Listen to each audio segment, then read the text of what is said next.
Welcome to the 29th Annual Massachusetts Multicultural Film Festival.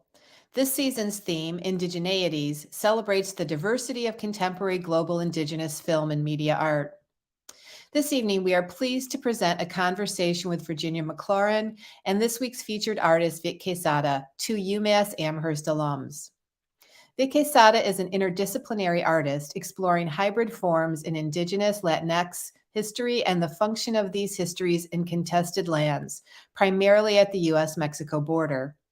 They work with a variety of mediums: video, performance, sculpture, and ceramics. They incorporate found objects and natural elements like dirt, soil, flora, and corn, and combine them with found objects like bricks, reclaimed trash, chains, cans, and barbed wire. Virginia McLaurin is a cultural anthropologist who specializes in stereotypical Indigenous imagery and Indigenous-created film and digital media. She received her PhD in 2022 from the University of Massachusetts Amherst, where her dissertation focused on the creation of Indigenous community websites and the works of Indigenous digital media artists in the northeastern region of the United States. Her work has been featured in Sapiens Anthropology magazine, Indigenous Celebrity, Entanglements with Fame, and the forthcoming title, Critical Race Media Literacy, Themes and Strategies for Media Education. I'd like to welcome you both to the Massachusetts Multicultural Film Festival. Thanks, Laura. Thanks for having us, me especially. And thank you so much for joining us tonight for this live Q&A, Vick. It was so wonderful to watch your works over the last couple of weeks. So I get to have this time to ask some questions of you before we open it up to everyone else. And the first thing I wanted to ask was just simply what's happening in your life right now and what you're currently working on. What's got you interested and excited these days? Yeah, that's a good question. I feel like there's a lot going on right now, but I think that the most recent thing that's been that's been happening is I've been working on a bunch of grants and fellowships. I feel like it's fellowship season right now, so it's like I've been like working at that. My computer alerted me that I had been my time had increased in the week on average by three hours a day. So I'm not a writer, so that's sort of why it's like increasingly more. So but what I've been doing is I've actually been dreaming up a piece that basically is sort of born out of all the pieces that I've already created. It's a video performance piece, and it's basically would be a large production that would take place on the border, and the name of the work is called Cruising Omeacan. It would consist of a large production crew, and it definitely relies on big fundings to make it happen, because there's permits, security guards, hotels, and food that need to be taken care of in this production. So it seems like I'm starting to ramp up with the productions that I'm making.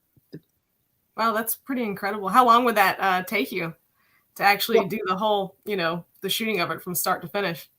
I think I've put a timeline, and it would be completed in, I believe it's like September of 2023 is when I have it down. So if I can get funding for it, then I think that it'll be much more exciting and much larger, and the stakes will get even bigger this time. So it's exciting. It's really exciting to be able to be at this point in my career to be applying for these kinds of grants and hopefully being considered for them too.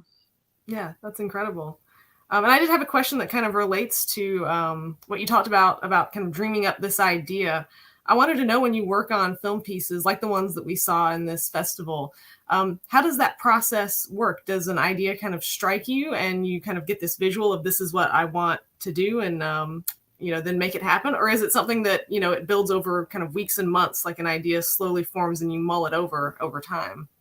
Well, I actually I started in photography, and I think that some of the things that happen is I'll see a scene in the daily life, and it sort of embeds itself in my head. So it'll kind of just like persist in my sort of like in my psyche. And then from there, I think that, like you mentioned, like over, I'd say, several months or years, then I start to build a narrative in my mind. And then sometimes it'll, and then, what happens is I have to start asking for money, and then I write it down on paper, and then sometimes I'm like, oh wow, that's not really that exciting.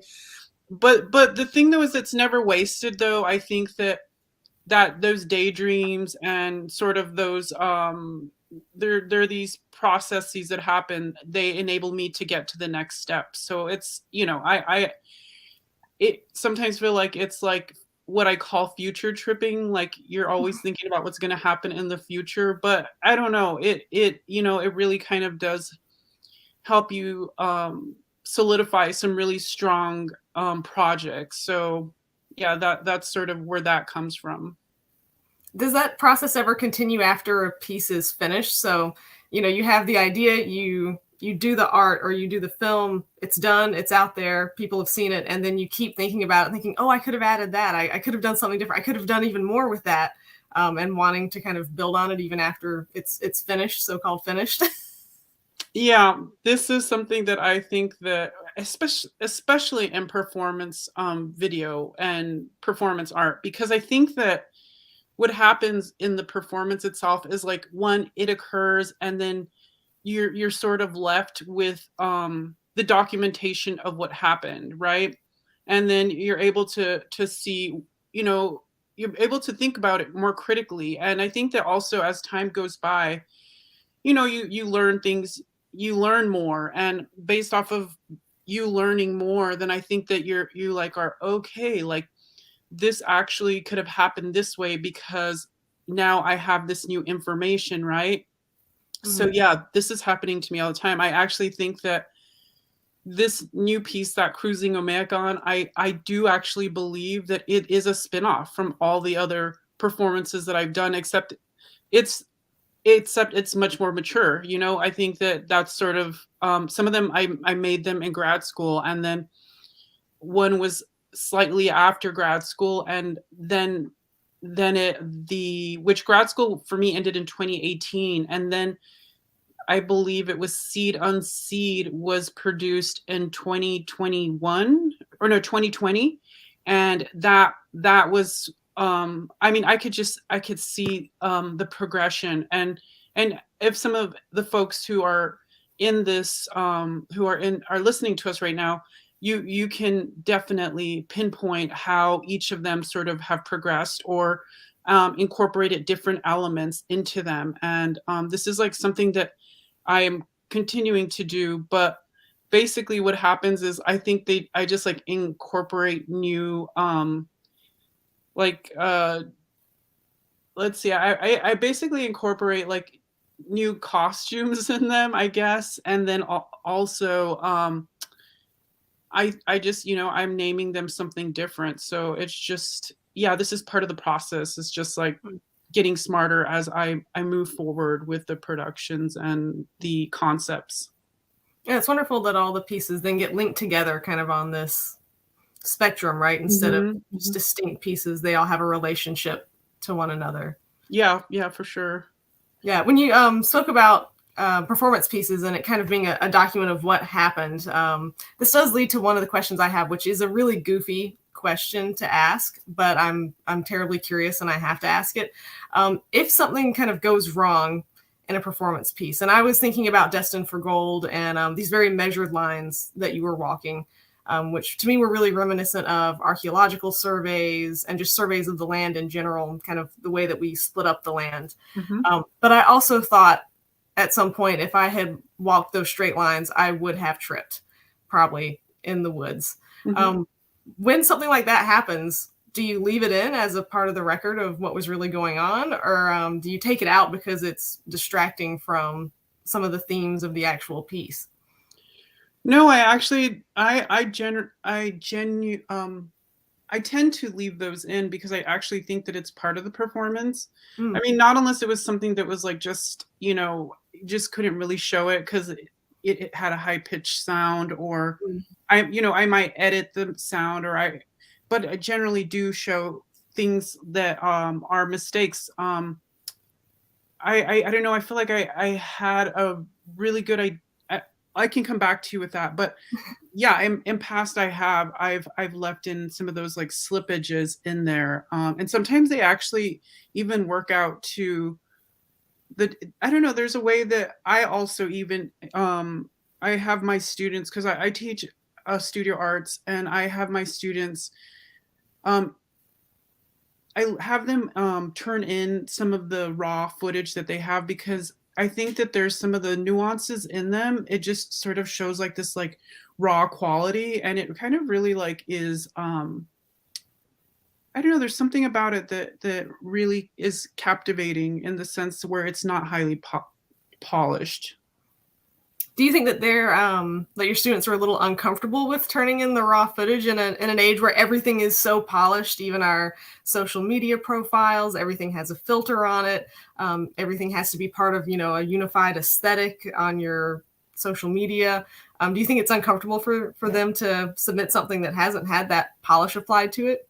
Oh yeah, absolutely. I think students are they're afraid, because there's like they're supposed to perform, and there's like this like element of perfection, which is like one of the things that I do have my students do, is I have them keep a journal, because there's things that they put in their journal, they take risks in there, and then this is a way for me to confront them on the risks and have them take the risk, because the risks in undergrad, it's easy to mess up because it's more forgiving. But as soon as you move out of that, then there's all these like fears of failure. So yeah, I do. I really encourage risks.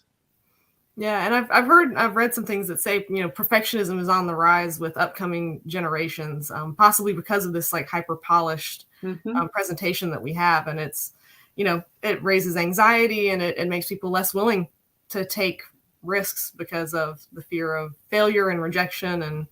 And do you think that taking risks like that is just part of art? Absolutely, it's part of being vulnerable. It's like being willing to hear things that you might not want to hear. But then also, I think that there was a question that you asked about like I guess you had asked if it mattered the way that my work was interpreted. And I answered that, but I also answered the question that said, there's some people that ask questions in critiques that they generally do not know. Like they don't know what's like actually, they don't know what the work is about. So in this case, it's like that happens. But then also there's people that are trying to be critical of your work, but then they phrase it in questions.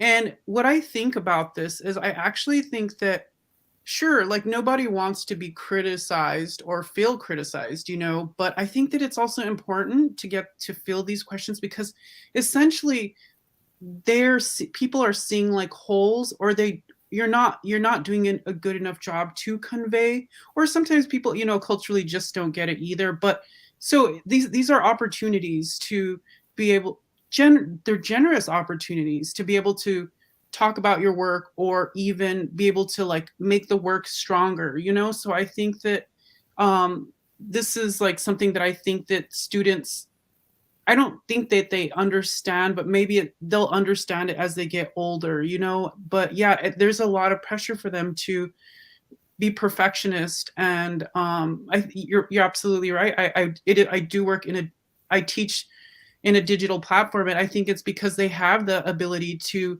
manipulate and sort of brush up in like all these types of platforms that there's a lot of pressure. There's a lot of pressure. Yeah, to have the perfect image the first time, and to have everyone like it. Right. As well, which social media and a lot of things in our lives just encourage. And who doesn't want to be liked? Criticism doesn't feel great. It doesn't feel like help when you first get it. Right. Yeah. So I did actually want to touch on too the fact that film is not the only medium you've worked on, and we've talked about this a little bit, but you do photography and ceramics. You work with found materials, acrylics, natural objects, like Laura was saying. So I did want to ask, when you approach a new medium, what inspires you to look at that new material, especially things that you haven't used before? And is it a matter of having a particular idea that you want to bring to life, or is it more curiosity about that material and just kind of playing with it and seeing what happens? Yeah, this is a really good question. I feel like this is a question that's really been coming up a lot for me and in other places too. And there's like really no set rule for me. I think that I can go to a garage sale and I'll find a piece and I hold on to that piece and it sits there for years. And then I'll be doing something and then I'll be like, aha, like I know exactly what this piece is for, and I'm going to incorporate it into this thing. Or sometimes I see a piece and then I'm like, I know exactly what this is going to be for. Or sometimes it's like, yeah, it's like object and concept, right? Like, one, do I just like have a concept and then I sort of find the material or the object that, that'll give the narrative? It just, there's like no really like hard rule that I follow. I think that the overarching theme though that I've been finding is I'm curious. I'm really curious about the material or the form. And a lot of my work does come from like like curiosity of archaeological measure, like a friend of mine was writing about my work and said it was, I was querying the archaeological, which I actually really do think I really am interested in looking in the finite of the object. And I was working with some I went on a walk and I found some barbed wire and I don't know, it was rusted and it just seemed out of place, but it was like growing in the forests. I think it kind of been forgotten about. And I looked at the history of barbed wire, and barbed wire goes all the way back to westward expansion. And it's like colonial, this is like a colonialist tool. And here it is. So I incorporated it into, I incorporated it into a piece. So I really sort of like what is embedded into the history that's embedded into the most finite of object. Yeah, I love that. On a practical level, does that mean that you do have piles of objects around your house? Because I do. I do sometimes see something and think that'll be perfect for something, and I'll know it when I know it, and years might pass. Yeah, people who have lived with me before will tell you that I carry a heavy load. So I'm actually going to try and have a garage sale in like the next few weeks. So yeah. That was my next question, is does it drive the people in your life up the wall? It has. How many times has someone held something up and said, when are you going to use this? I think they're just like, just get all of that stuff out of my basement now. Like now. That's relatable on a lot of levels. Yeah, so I also wanted to, I do see some questions coming in, but I wanted to get in one last question, because one of the pieces I saw outside of this film festival was a piece you exhibited called 500 Years of Plague that kind of touched on the way pandemics have impacted Indigenous people over the last several centuries, and how COVID-19 kind of brought this to the fore. So as we're still kind of living with the effects of the pandemic, I did want to ask, what ways did it impact you and your artistic process over these last few years? We've all been heavily in it.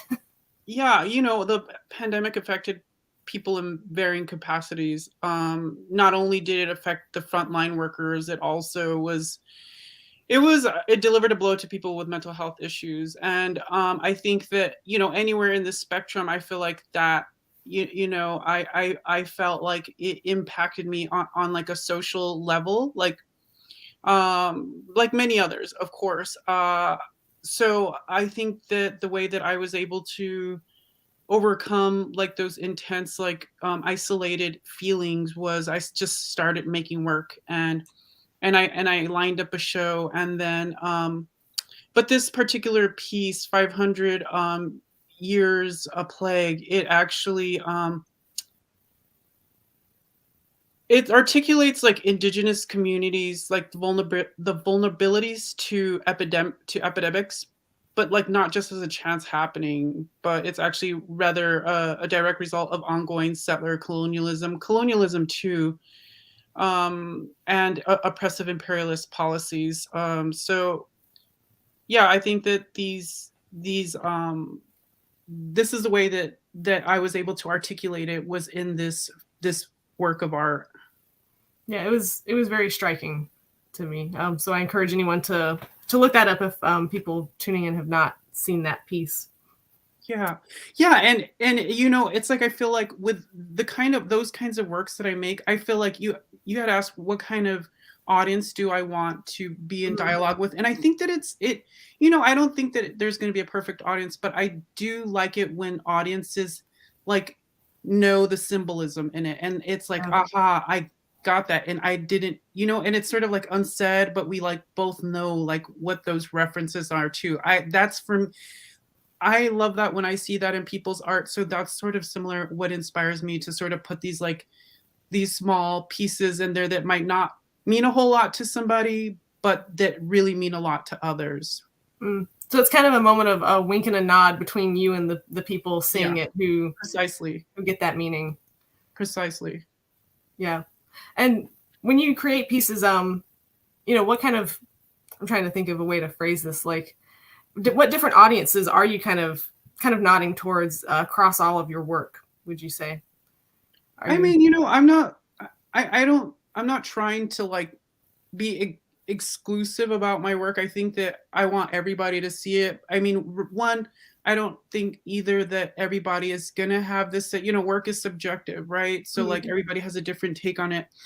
But I think that those who are truly interested in like social justice, you know, I invite them to think about it in a more critical and nuanced way. And if there's something in the work that you simply just do not understand, then it's like, you know, I feel like that's sometimes the responsibility of the viewer to sort of be curious. That's basically what I am interested in, the viewers to be curious. Yeah. And then it becomes a pathway to learning something potentially. Absolutely. Too. Yeah. Well, I will start to ask some of the questions that we've been getting in through the chat. So someone wanted to know, can you tell us about the drone footage for Destined for Gold? Who was operating it? What kind of drone was it? And do you enjoy drone filmmaking? Sure.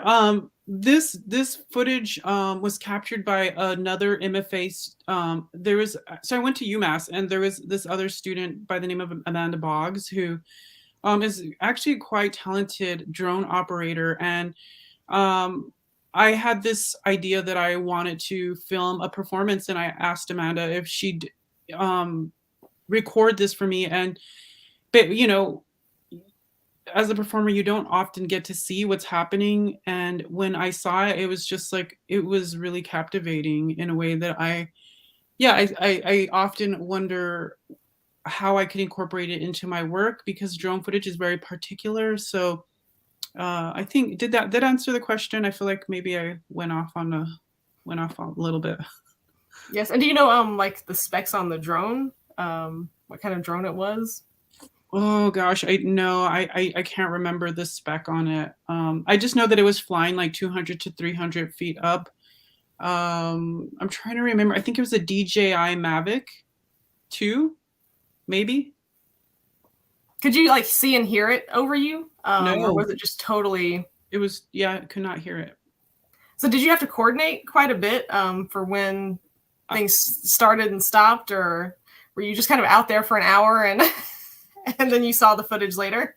Well, what we did is that basically I put markers of the area that I wanted Amanda to film in, and then Amanda stayed within the markers. And then eventually, when it was time to, then I had also asked her to get the footage of like sort of like the wholeness of the like the land, just, and then she, you know, she went up. But yeah, there's some tricks that we did to try and keep the drone in an area that was able to capture like a specific area. Yeah, she did amazing too. You know, you would leave the frame and then it would kind of expand to capture the movement. It was very locked in Yeah. on you. It was great. And then there's another question here. What were your biggest inspirations for making socially conscious work? And is there any particular artist you look to when beginning your own projects? Yeah, there's an artist by the name of Guadalupe Maravilla. Guadalupe is a performance slash sculpture artist, and Guadalupe does work on social justice, about immigration, and I think that he's one of the artists that I really find captivating, and he's just a really great human. And let's see, what was the first part of the question? The first part was, what were your biggest inspirations for making socially conscious work? You know, okay, so my parents, when I was really young, well, not even, I actually wasn't even born yet. My parents actually worked in a factory in El Paso, Texas, and they were treated, they had really bad workers' rights. They didn't have any workers' rights. And my mom and my dad got really active when Cesar Chavez came to town, and they started, they themselves started joining like the movement to gain rights, which they did. But so I think that was like an early moment in my life that sort of captured like the energy of being visible, but also I guess wanting to have equity and equality. Wonderful. We have a question here.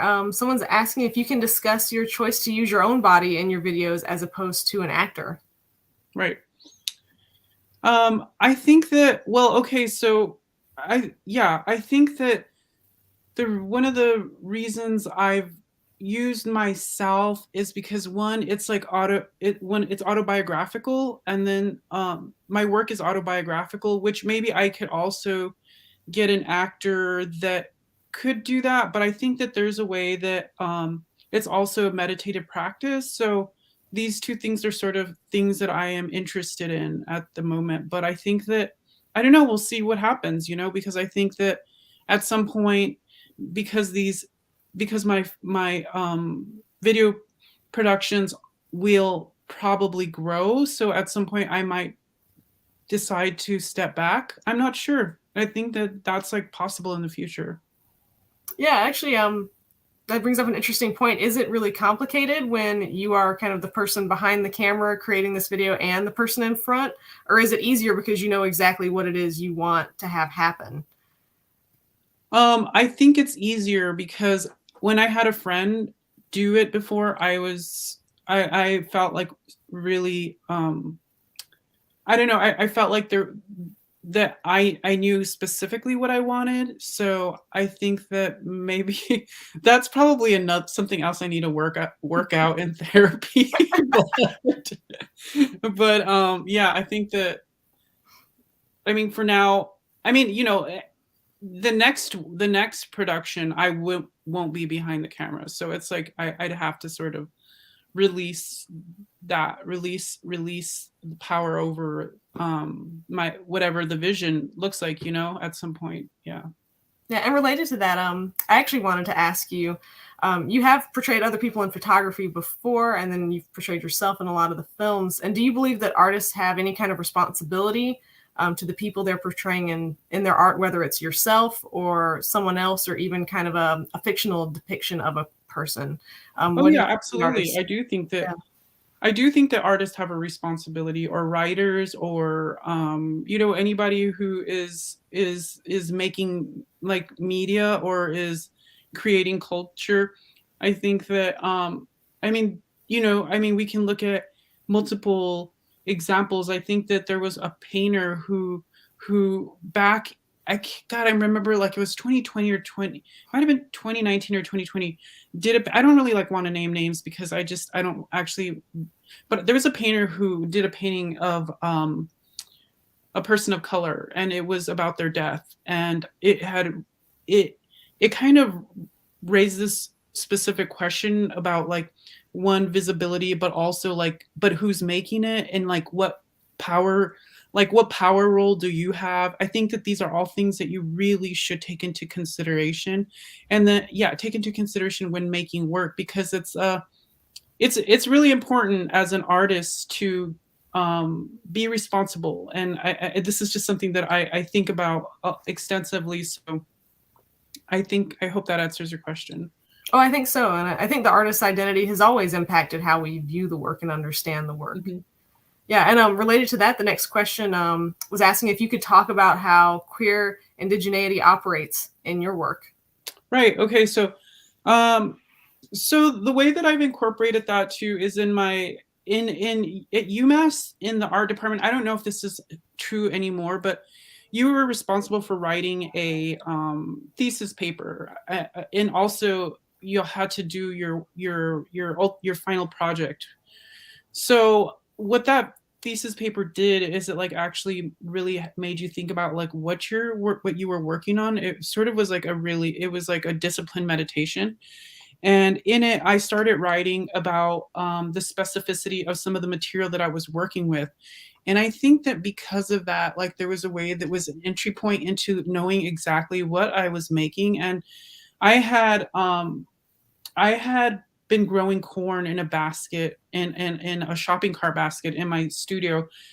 And I learned through that whole process, I actually learned that the Aztec indigenous people believed in what was a two-spirit god, which was Chicomecoatl and Sentiotl. So this was a corn deity, and the corn deity had a duality, both masculine and feminine. Well, then I kind of got really interested in corn and like where corn had come from, and to the limit. And I found out that corn was actually it used to be a long grass, and it was cultivated and in Mexico. And also with that too, corn, this is kind of ironic, but maybe not even ironic, is that corn is what is called a monoecious plant, meaning that it's both masculine and feminine. It's also dual gendered, which is just like, for me, I was like, okay, like there are these parallels that are coming up in like, nature, but there's also like the spiritual element. And for me, that sort of was just like really where it kind of just like made a lot of sense to me. And then I started working from that place, and thinking about like just different ways of being through this like research and this like found information outside of the dominant like narratives. Is how spirituality comes into my work. That's just an example. And the next question we have, I think is a little bit related, because it's asking if you could discuss the costume that you're wearing in Seed, Unseed and its meaning. Okay. Yeah, the costume is actually it's workwear, it's Dickies workwear. And there's a long history to it of, workwear, but also Dickies as in relation to mestizo Chicano culture. So what I did is I took some Dickies clothing, and I basically cut it up and added like a sort of like an overall aesthetic to it, but then added a pouch in the front and then a bunch of corn leaves coming out of the pouch. So that is, that's that costume. And then there was also this other part of it was I was pushing a plush pink monkey that was attached to a corn seeder. And then the corn seeder, as we were walking, it was sort of spilling seed out onto the floor of this 9-mile pilgrimage that I took along some Spanish colonial missions in El Paso, Texas. So this corn seeder itself, it was just made out of some fabric that I bought at the store, but then it was like also readapted, or it was adapted and placed onto the corn seeder. And its name was Ozomatli. Ozomatli is also was sort of a trickster in Aztec mythology, and also accompanied this two-spirit deity that was called the Flower Prince. So I just thought that there's all these kind of like parallels that happen, and I like to incorporate them into my work as much as possible, but also in like, you know, in a thoughtful and critical way. Wonderful, thank you. We have a question. Someone says, I'm curious about the endurance of the performance in High Grind, Low Wage. Can you talk about this piece and its relationship to Latinx/Indigenous laborers? Absolutely. Okay, so yeah, that's a really good question. Is, you know, this particular piece, this is exactly what I was thinking about when I was making it. My dad, who is is a laborer. I mean, there's a lot of boxes my dad checks, but he was a laborer. So you know, when I made this video, I was thinking about him, and I was thinking sort of about you know, the endurance of like him being a laborer, and this was one of the themes that was coming up in the work, but like also thinking about being a non-binary person and like assuming like this like masculine role. But in a lot of my work, there is this element of endurance. And I think that for me, the reason why I really like endurance also on the landscape is because there's a way that the body is, the body is actually, it sort of is triggering, I'm not, triggering's not the right word, but this is the word that's coming to my mind, is it triggers like the history of the landscape. So it, you know, I think that like if you inserted somebody else who didn't have these types, like one wasn't a brown person who has had family history of being laborers, like that it might not read the same way, but because of the body being politicized, it certainly adds to that. And, you know, in New England, not so long ago, probably about 3 years ago, I was working with an organization with migratory farm workers, and a lot of the folks that we were recruiting, we were trying to get them, their children enrolled in education.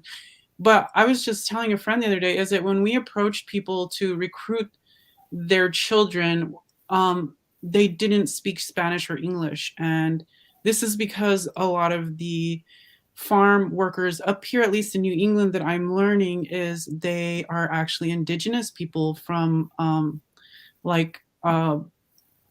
Honduras or Guatemala. So yeah, I am. This is something that I think about a lot, and there's another work too that's sort of in my brain that's also taking that into consideration. I think you already spoke to this next question a little bit. This next question was just, can you explain the relationship to land within your work? Yeah. Yeah, my relationship to land is I think that there's always going to be a land politic that's, I think about it and I guess the reason why I think about it so much in such a profound way is because my mother, as a child, and into her teenage years, she actually lived in El Paso, Texas, and she lived like right on the demarcated line of the U.S.-Mexico border. So looking out of the back of her door, there was a giant fence, and that her land actually had been eminent domain by the Texas government. And I imagine part of the U.S. or the federal government too, so that fence and that freeway could be built. So there's a way that I think that probably through my mother's personal history, with thinking about like land being taken or land being used for exclusionary measures, I think that that's something that I am really aware of. And I think about it, when I am in relation to other places, like such as, New England, thinking about my own identity as like a mestizo person, and what does that mean to be a settler, but also have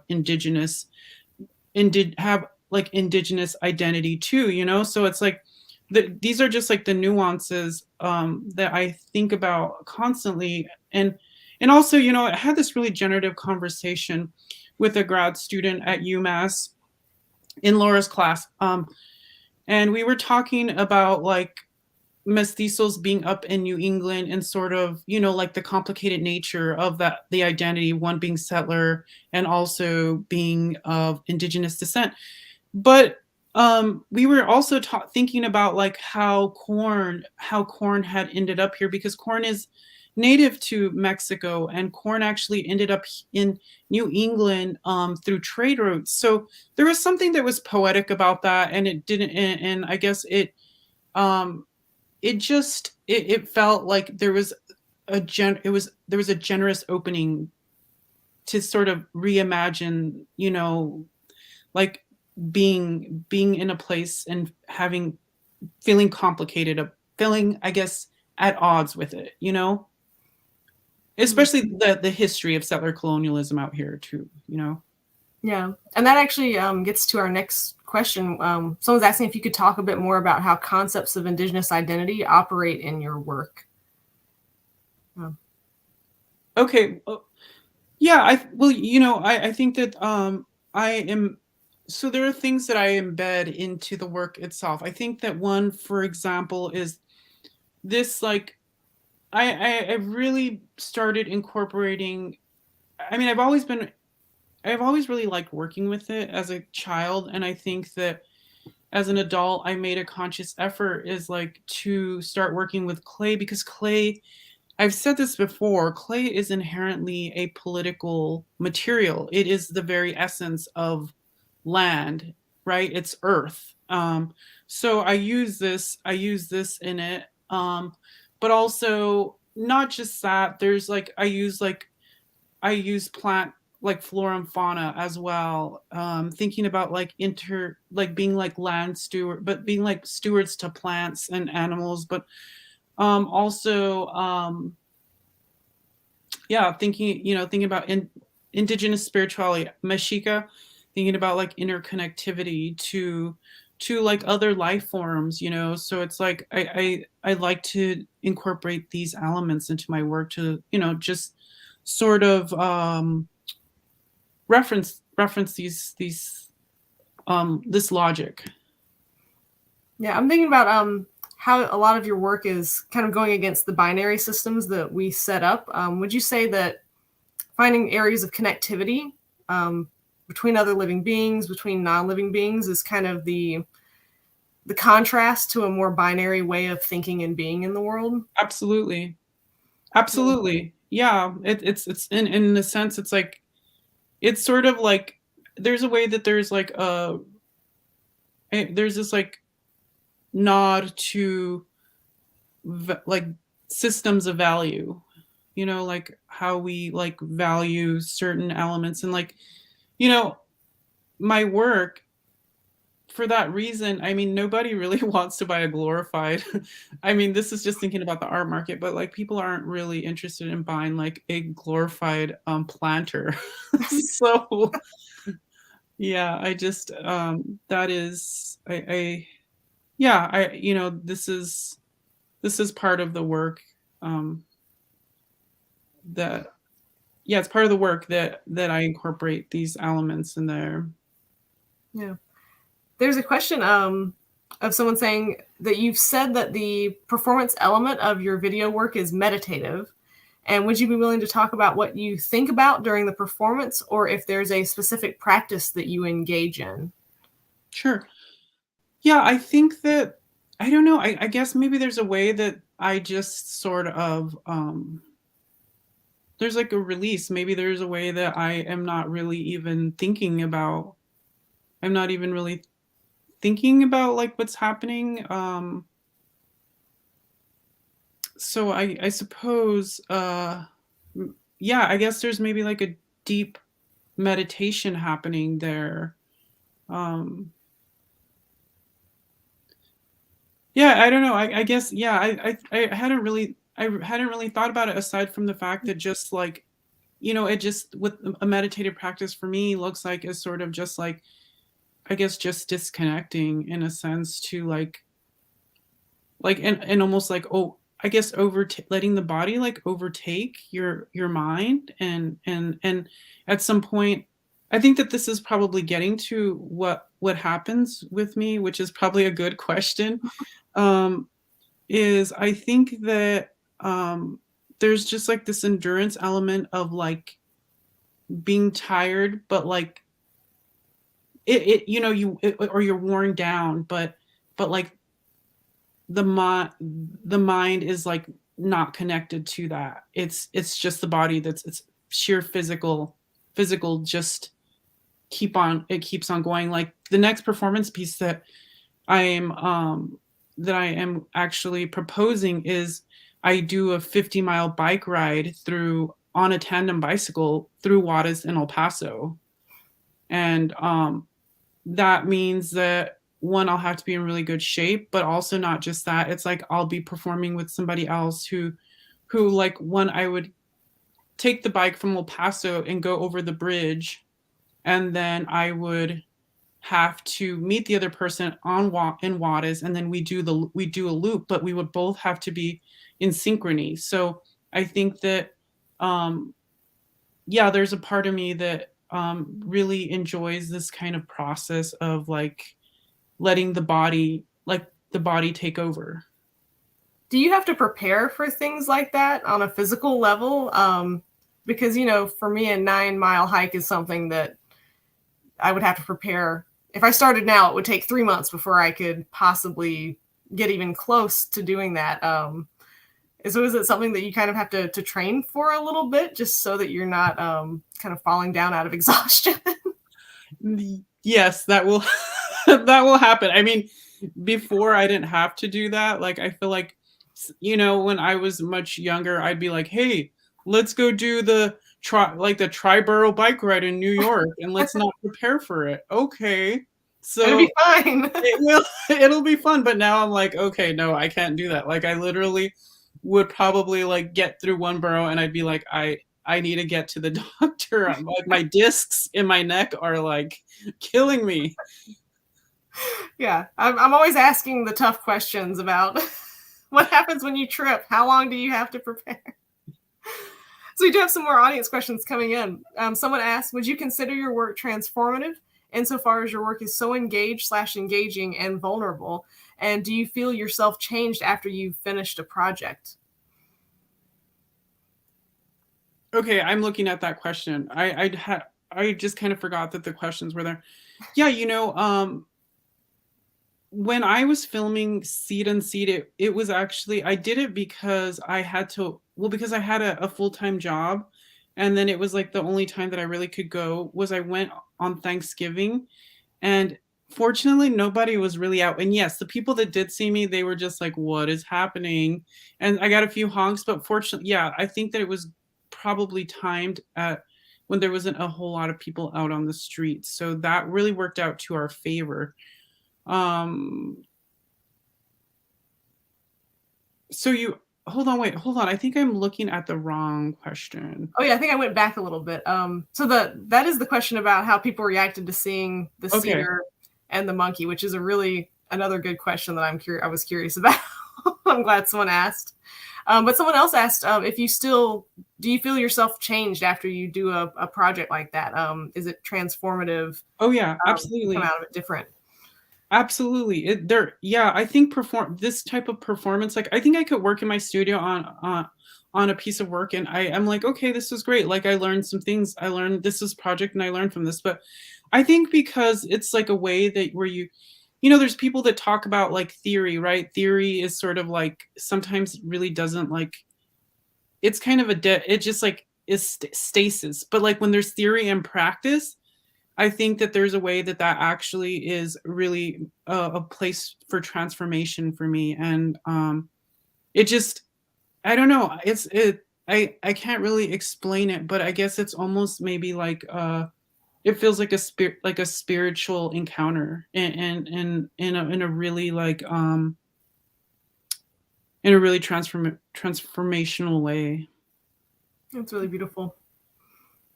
So Thank we you. are nearing the end of our time. I did want to ask one more thing. We've talked a lot about relationships to land. And one of the things that I found fascinating is that land is so strongly featured in all of your pieces, but also that you do these physical works that incorporate natural materials, things like dirt. And I wanted to ask how you go about doing that. How do you approach a work like that? On a practical level, do you have to innovate new ways of working with that material, or are there communities to share methods and draw from?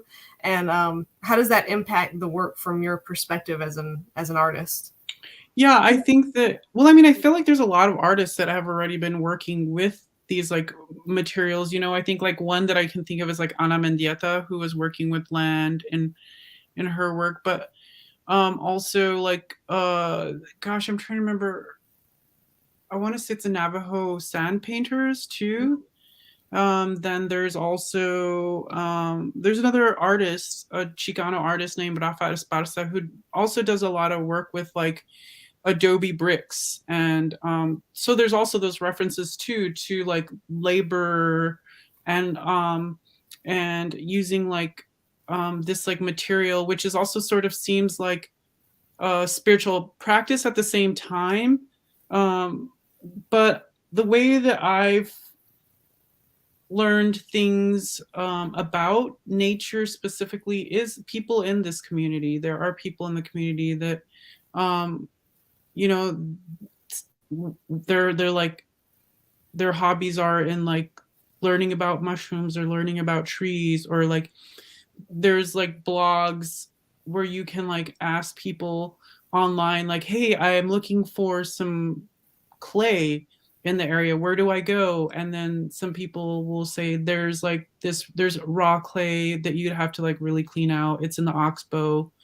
So I think that there are all these references and resources that are available, and yeah, that I think that. And are all those people artists, or does that kind of overlap with naturalists and people who are just out there kind of seeing what's out? It does. It really does intersect with people who are not artists and people who, are just like, it's their hobby to one, like, I guess, do some sort of like become like a mycologist, right? Like, or I mean, just like, yeah, I had a friend who really enjoyed looking at mushrooms and finding, like, trying to find a new species out here, and then also had had friends who were just like artists and community members, and I don't really know why they knew where the clay was at. I couldn't tell you, but they did. They knew where it was at. I've got some mushroom hunting friends I could link you up with to expand the network. Yeah.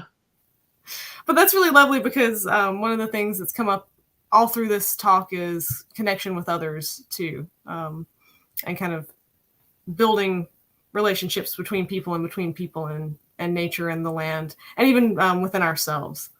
Yeah. A lot of the, sometimes artists can art, and even performance art can be really isolating, but I think that for me, like, the things that I like to do is I really do enjoy like interacting with other artists as well. And then also I think what I'm really hoping for my practice is to push it into more of a community-based platform, and like, it's like it's just like furthering it in terms of like, asking the community to say, hey, hold me accountable, but I also want to be here and help with however I can, use my own resources or my own platform to sort of like bring forward like, like things that need to be talked about or discussed. So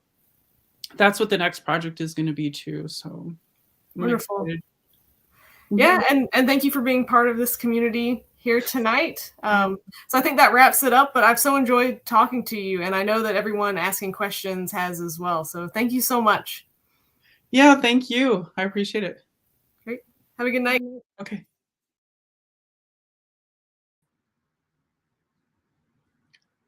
Vick Quezada, thank you for joining us this evening to discuss your artwork. And thank you, Virginia McLaurin, for moderating this conversation and Q&A tonight. How wonderful it is to have two alums back for this really inspiring event. Thanks to Laura McGuff, curator of this season's festival, and to Nefeli Fornisa-Verdaki, assistant curator. I want to thank Ian Sedlow, who does so much for the MMFF as manager of the Film Studies program at UMass Amherst. Thanks also to our fabulous interns who are integral to the success of the festival.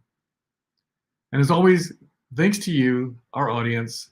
Note that the selected works of Vick Quezada are still available for streaming on demand via our website.